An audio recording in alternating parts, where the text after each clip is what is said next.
Bonjour à tous, Tania du 26 Adar Shana Pshuta.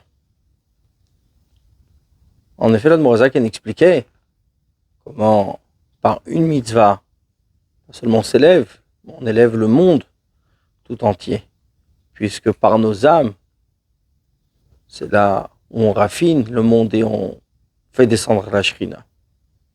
L'Admorazaken continue et dit Vechol nitzutz, et chaque étincelle des âmes, puisque nous parlons de 600 000 âmes, et ces 600 000 sont inclus d'encore 600 000 et encore 600 000. Ce qui fait toutes les âmes juives qui existent. Le Yarad l'Olam Hazen est descendu dans ce monde. Av Shehi Yerida Gdola, même si c'est une grande descente. Au Prinad Galut Mamash. Un niveau d'exil vraiment pour cette Neshama qui descend. Kigam Shehi Tzadik Gamour, même s'il sera un Tzadik parfait, Oved Hashem Biyira, qu'il sert Dieu avec crainte, Vavaraba Betanugim, un grand amour de plaisir. Lo Yagia le Malat Dvekut Obashem. Il n'arrivera pas à cette qualité d'attachement à Dieu, Bitrilu Chimu, avec crainte et amour, Beterem Iridato Laolam Hazachumri, avant de descendre dans ce monde-ci qui est grossier. Lominav Lomiktsata, même pas un petit peu, ni une manière, Vener Vedimion Benehem, sans comme une mesure ou une ressemblance entre clal du tout. Kanoda Lechol Maskil, comme c'est connu pour chacun, le corps ne peut pas supporter, etc.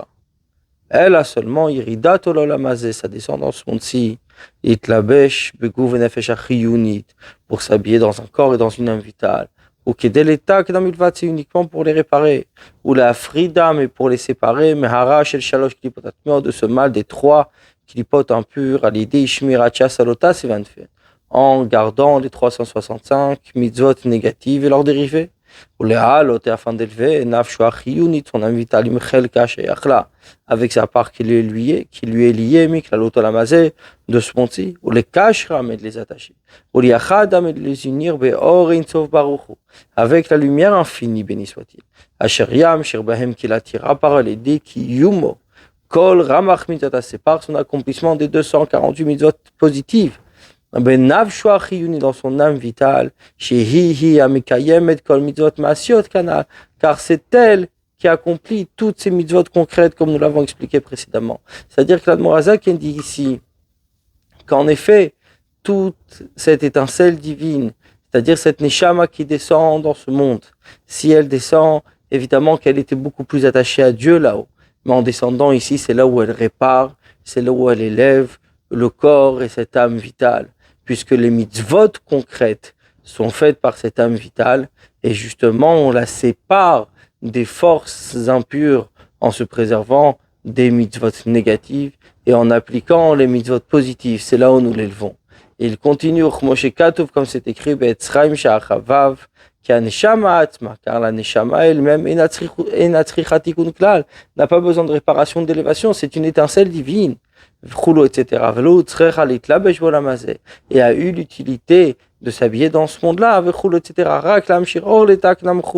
Uniquement pour attirer la lumière, pour faire descendre la lumière, pour réparer, etc. Pour réparer le corps, pour réparer cette âme vitale, pour réparer sa part qui lui est liée dans le monde, qu'il doit raffiner, qu'il doit élever.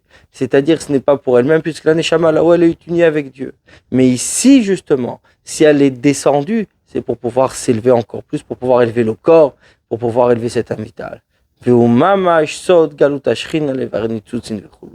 Et ça, c'est réellement le secret de l'exil, de la shrina, de la présence divine, afin de raffiner les étincelles, etc.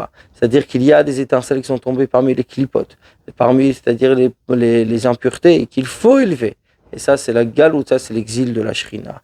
La shrina, la présence divine, se trouve en exil pour pouvoir les raffiner. C'est-à-dire que la neshama, l'âme, quand elle descend dans ce monde, elle descend en exil pour pouvoir raffiner ces étincelles divines. Bonne journée à vous.